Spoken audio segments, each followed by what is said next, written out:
What is up, y'all? Make sure that you hit that like button. Make sure that you hit the subscribe, turn on notifications by hitting the bell. It is your favorite, not favorite, but interesting segment. The last week on Instagram, where we go over the 3 to 4 videos from Instagram that I think need a little bit more explanation. So let's jump in. All right, so the first one that we are going over will be the Scott Spann Jr. curls for the girls.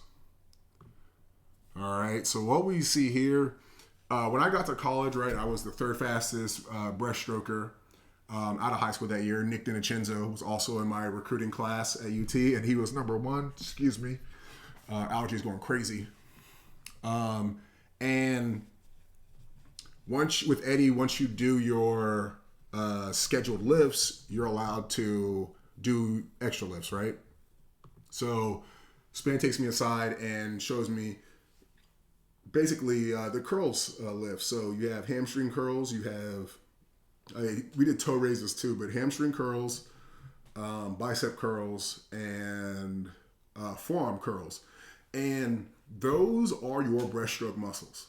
Right, I'm not even gonna say it is your lats. It's your lats if you use it correctly, but it's not a pulling motion. It's not a pushing back motion. It's a skull where you're using your wrist to work that forearm out. Right, I always loved this trick since I was a kid.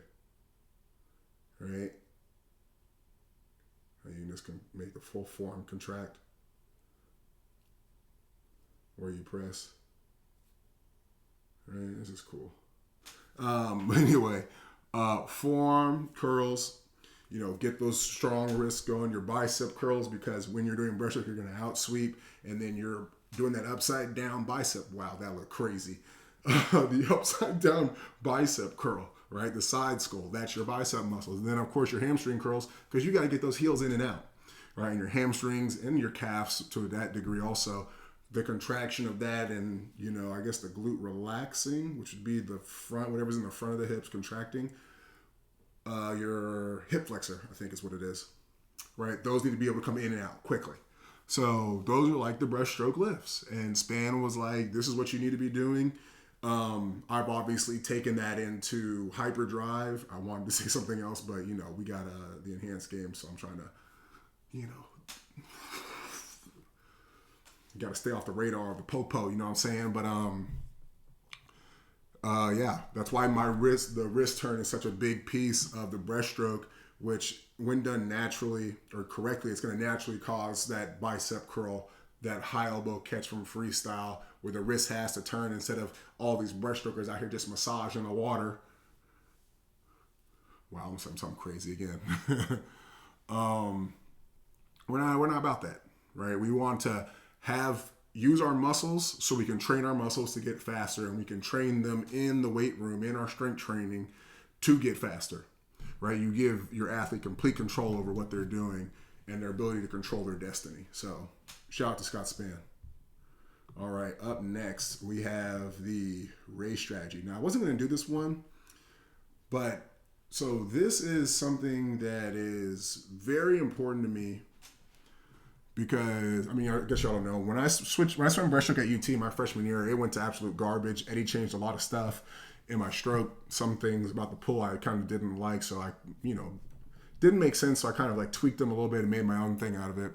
But my breaststroke completely regressed to where I didn't swim it or train it for the summer of my freshman year, all of my sophomore year, all of my junior year, and then my senior year got back on that horse and posted the third fastest relay split of all time, basically to the point where if you went faster than me, you made the Olympic team.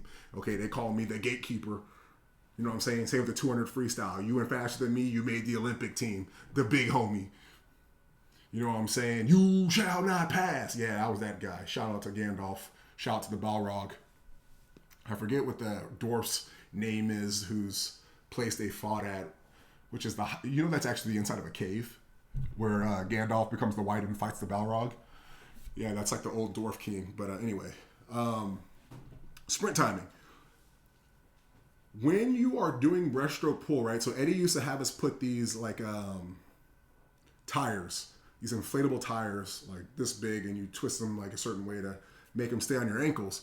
And you'd have to do breaststroke pull, right? And obviously you got to connect your core, and they float, so it's like you really be hanging out there with your belly if you don't know what you're doing.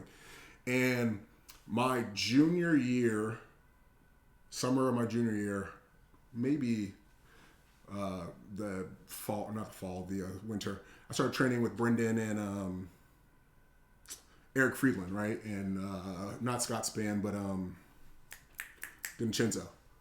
And I remember we were doing it was like 400 breaststroke pulls in the morning, and I was getting my ass kicked. Like I couldn't, like my arms just gave out. Like I couldn't move. Everything was on fire. And I remember Brendan and Eric, because I would have been there all morning. I would have made it to class. Brendan and Eric gave me some tips, and I remember Eric kind of said something that made it all click. And he's like, don't try to pull. Like slip the water entirely. Right? Like, don't try. Like, literally, it was just like, and he was like, every time your face hits the water, go right into your next out sweep. Which, if you're thinking about that, that's the fly emphasis, but we're not talking about that right now. And all of a sudden, I was, right, I'm moving. I am cooking. And what that showed me was that breaststroke is not an arm stroke. Right, without a kick, like I was hauling. Like if you do it right, guys, you will haul ass. Like it's crazy how fast you can go not trying to pull in breaststroke. So it was like, okay, you use your muscles. It's your arms are 20% of your propulsion in breaststroke, and your kick is supposed to be 80. Now, freestyle and backstroke work a little differently. No, freestyle and butterfly work a little differently. Backstroke is inverted, so your arms are 80, your kick is 20. Fly and free are the same way. But the way fly and free work is you get 100% of your value, right? So if I can move 400 pounds with my leg muscles, that's going to be 20% of my propulsion, right? Whereas, and I couldn't pull, so we're actually using real numbers, right? But I couldn't pull anything, right? I was very weak in the upper body weight room. Didn't have anything to do with my ability to pull, but I was very weak. Now let's call it 120 pounds, right? So that 520, I said 120, yeah, 120. So that 520, I can still outswim other people who can maybe lift with their arms 200, but can squat 300 or squat 200, right? Because their total is 400, right? So I can outrace these people with a leg dominant stroke, right? Butterflies like that as well. Freestyle and butterfly and breaststroke are cousins, where your 20%, which would be your kick in backstroke, and your pull in breaststroke. If I am a 400 in one of those two, the 20%, I only get 20% of that. All right. Whereas it's going to be 20% of my total power in fly and free, but that 20% can still be greater than the total. Right, you can still be greater than the total in back and breast, but you're only getting a fragment of that has to be better than their full value. Whereas, like I said, with flying free, you get the full thing, but when you can actually swim arms and legs, the math usually ends up being 80-20, even though it might be 400-500. That wouldn't be right. 400-160. Or 1,060, 600. Jesus, guys, sorry. But that's through learning how to pull correctly. Oh man, I can't believe you still don't on YouTube. Sorry, I'm wilding. It's getting late. The quorum's kind of going out the window right now, guys. So anyway, I'm watching this, right? And I'm realizing this, and I realize that with the not pulling, I'm not trying to pull. Okay, and I'm going fast. So the way I start training breaststrokers is, especially 200 breaststrokers, is we'll go hard swimming to get tired. And then in the middle of that, we'll go a long pull, like 2 300s, 2 400s, that's supposed to emulate that third 50, right? Where it's just slip and turn it over. Keep getting to your kicks. Now, obviously in a real race, they would glide, but you just turn it over. Don't worry about the arms. Use momentum and get to your kicks and glide. And then the last, whatever part of the set to emulate the last 50 would be, it's all out. Switch to sprint timing if you can, but don't worry about pulling. Just turn it over, get back to flat, get to your kick, glide or don't glide based on if you're doing sprint timing. So the whole point of what I learned from this experience was fast breaststroke, it isn't about the arms, right? So this sprint timing that he switches to, maybe his arms are feeling good, but it's not about that. It's about getting to his kicks and being able to hit his line and get into his next kick earlier than everybody else. Right now, if everybody's legs are tired, so of their 80% propulsion, they all only have 20% of their strength left, is he's able to get 220s in the time they can only get one. It doesn't matter if they lift 500 pounds and they're 80%, because now they're only getting 20% of that. Somebody who lifts, let's say 100 pounds, if they can increase their kick load of whatever 20% they have left, eventually they can mathematically equal it out. Right? And breaststroke, like we all know, the harder you try to pull, the worse you're off you are. So it's just really like almost like a landmine where you're susceptible to slow yourself down at the end of your race if you focus too much on pulling. So anyway, that's kind of what's behind the sprint timing. Right now, if we can do that with the correct pull mechanics and turning the wrists and not massaging the water, only more advantages, right? So yeah, I thought that was a great thing to talk about. Why this is so important to me, anyways.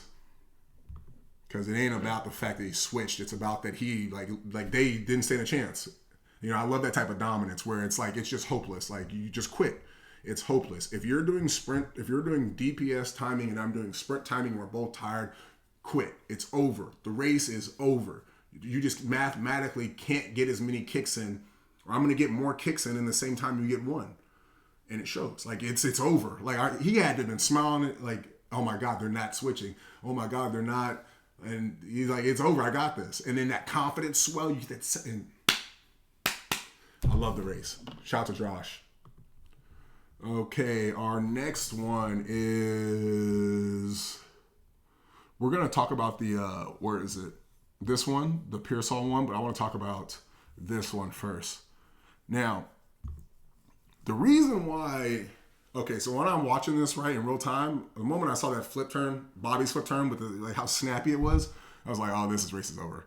Like he's too fresh. And the thing that makes training with distance swimmers so annoying, so unbelievably annoying, is they don't have power. Their technique is not conducive to making power. So they never get the recoil, the muscular recoil, muscles failing, or the lactate recoil. Maybe they get some lactic, but they're distance swimmers. They love lactic. It's like dessert to them.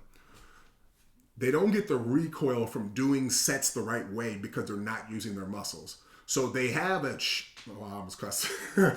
They have a terrible top speed, awful top speed, right? And as a result, you will kick their ass for the first how long the set goes, right? But it's at the point, like, you're supposed to be doing the set that way so you can experience tired freestyle and learn how to swim through that. At least that's the Longhorn way. And when you have a distance swimmer in your lane, you know they're going to be fresh on their best stroke, which is distance freestyle. Because they didn't do the set the right way because they suck at all other strokes. Okay, they suck. They can't go fast because they don't use their muscles the right way. They don't know how to use the muscles, or they ain't got the fast twitch to do the set the right way. So they're basically just saving up because they suck, and then they get to their best stroke while you're dying, when the purpose of the set is to die and learn how to deal with it. Now I got this a-hole who didn't do the set right at all, who's fresh, running my ass down. And it's like you can't do anything about it. Like, you know it's going to happen. Like, I hated doing sets with guys who are distance swimmers or who train with D group and came down and trained with us, because it's like, well, like, I remember one day, like, and my practices were terrible. Like, the moment we did warm up, my heart rate is 230, and it was like that. I have a funny story about this too. For 4 years, right? I remember one time I was at Swim Mac, and I'm like getting my teeth kicked in, and I remember David's like, "You're not working hard, like, work hard." And I'm like, "I am." And he didn't believe me. I never seen somebody take their heart rate like this. And this is why I was like, oh, he didn't believe me. He did I was like on the wall like this, and he did this one. And I was like, what is he? And I was, oh, he's taking my, he don't believe me. And then he didn't say nothing. He just walked away. And I was like, yeah, my heart rate's at like 250, David. Like, I'm trying. I suck. And that's because I can only use my legs, right? And your legs dominate your energy, dominate oxygen. But anyway, we did a 200 freestyle at the end of practice, right? And it's like me, Clay, and the distance swimmers, and I'm just like, I'm about to humiliate myself. And I ended up getting like totally annihilated. I went like 148 or something, like dead last at the 100-yard mark. It was like, for a guy who ended up winning NCAAs that year, the guy with two thumbs, it was embarrassing. And I knew it was over. Like the moment Jackson moved over, I was like, fuck. Excuse me. I was like, I'm about to lose to a Jackson who doesn't swim the 200 free. Like, it's over. Like, I'm about to humiliate myself. And that's exactly what happened. Clay ended up winning it. Shout out to Clay Youngquist. But yeah, it was like, that's the whole point. Like, I know this is what he does. Like, I'm cooked. I'm about to humiliate myself in front of the whole team. And like, that's why I can feel your pain. I can feel your pain, Carson. It sucks when distance swimmers come and play in your sandbox. It sucks. All right, so our last one, we are looking at, and I try not to censor myself, come on, man. I just did it right there. But, I'm trying to play a little nicer with YouTube, you know what I'm saying? I'm trying. It still slips out. Paul, Jesus. Can't help it, guys. But so, like I said, I think this has been like the third or fourth week of really working on these drills. Filing out with the Peirsol's lessons, and this day, like the whole timeline is there. I want to see if I can zoom it in. You can see. All right, this is like pretty much what happened when I tried to teach this, 2016. So this was the year I started really like being more aggressive, not aggressive like on the kids, but like aggressive in like applying things, like trying to do things the right way, utilize the system, utilize drills, utilize progressions, make things easy for them to learn, like being aggressive with making my knowledge accessible to athletes. And like I realized that, and then 2017, I started observing like, okay, like I'm having to like finagle my words and how I'm teaching this to make it make sense. And then 2017-18, I remember that was the first time we did World's Greatest Backstroke drill, or we were doing another drill. And the kids were like, this is stupid. Like, it's not, like, nobody likes this. And it was a Drew, shout out to Drew. And I think it was Ella Bingham. Shout out to her. Oh man, I'm saying people's names. I'm out of pocket tonight, man. But yeah, they were like, yeah, this isn't, like, Ella was like, yeah. And Charlotte, her too. Drew and Charlotte, little partners in crime. But back when they were 10, 11. And I was like, okay, well, you're wrong. Like, we're going to do this drill. And we do the drill, and I'm watching them go, and I'm like, dang it, these kids are right. Like, this is not a good drill.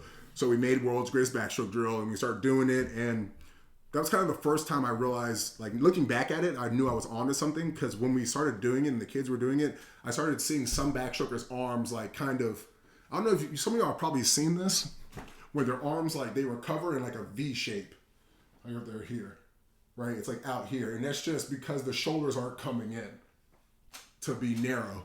But yeah, that always stuck out to me. But, the kids were swimming fast, and I was like, okay. So, like, then it's like, okay, well, now we need to make sure we have our vertical forearm. Now we need to make sure we have our flick. Now we need to make sure that we have the delayed rotation piece. We need to make sure that they roll at the right time.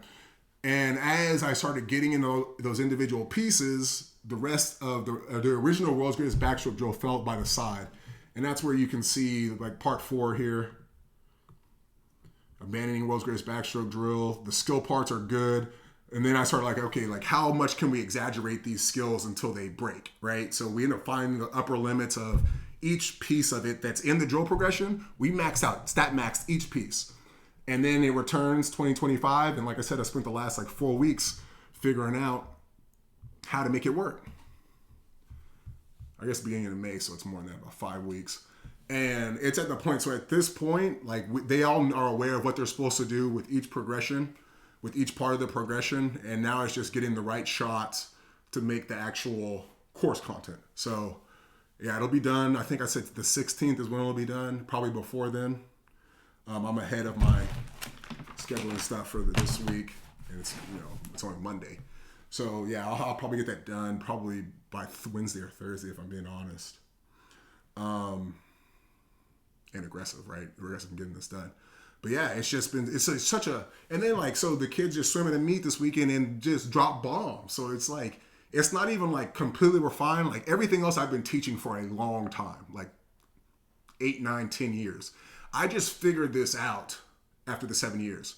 So who knows how good and effective it's going to be when I have the same amount of time reps, right? And I'm aggressive, so I'm going to get that 7 years in one. You know what I'm saying? So yeah, it's awesome. Like, you know, we figured it out. It was a group effort, literally, and now they're reaping the benefits with just the year one version. So it's dope. Proud of everybody who's been a part of our backstroke journey. Let's get this bread, dog. Make sure that, oh wow, that would have been a great ending. Make sure, guys, once again, send this stuff to a friend. Okay, like I know it's like, oh, you know, I clout points if I do this, I lose count. I'm trying to take over the world, guys, and y'all are a huge part of that. Sending this out to people, because you might send it to somebody who really finds value in it, and they send it to 6 people, right? And it's like, it's usually what happens, right? It's never the first person, right? It's the next person. So if you're sharing this content, if you're liking, you're leaving comments, tell us which one you thought was the most important, which one you liked the most.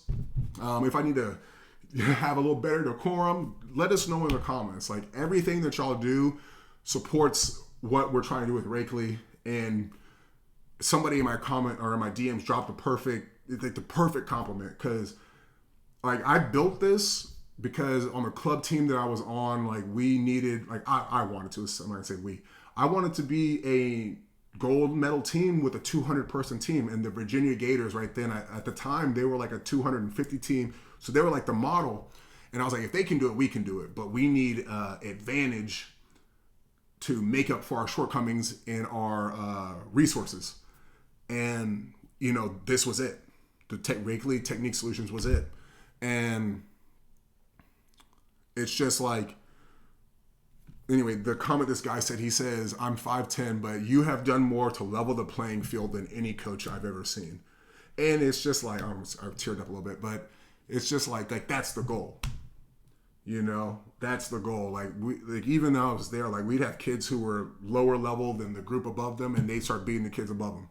Right, like, and the island of broken toys, it's my favorite phrases, but those kids would go on and be some of the fastest kids on the team, right?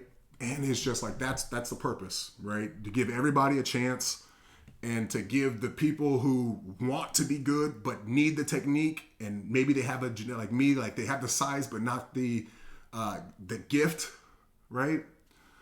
To be good, but they're willing to work on it until they get the strength to use their body. Like, give them what they need. You don't know who it is, but it's usually not the top percentage people, right? And we want to make sure that everybody has a chance, and the top percentage people who can do it at a higher level, they're going to have what they need. They're going to have what they would wait till they get to a top 2 college to learn. They're going to have it now. So like I said, guys, I love you guys. Thanks for supporting us in the ways you do, whether that's getting courses. Right here, I have our new look at our content, I guess. No, the website. I'm updating it. I should have it finished probably tonight.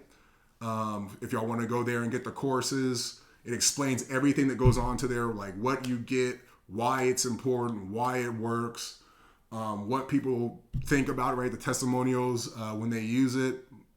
And we're just trying to take over the world, guys. Get more people chances. Get the people who don't think they have a chance, show them like, hey, like you're a good swimmer. It's just like, it's life. This last thing I'm gonna say, it's life, right? Like I don't want people coming into our sport and learning that no matter how hard I try, like I'll never be anything, right? Now, obviously it's a sport, and that may be untrue for the real world, but in the real world, right, the athleticism don't matter so much, but your mental faculties do. How, what's between the ears, makes you. So this is kind of a way to do that, where the kids got to use their brain to go faster. They got to focus, right? So just trying to make that connection to the athletes improving, and the skills they learn in swimming translating to life. So that's what we're trying to do. We're trying to level that playing field, and we're doing a good job. I think we're doing a good job. So once again, subscribe, keep supporting us, drop comments, drop likes, share, turn on that notification bell. I'll catch y'all next time. Peace.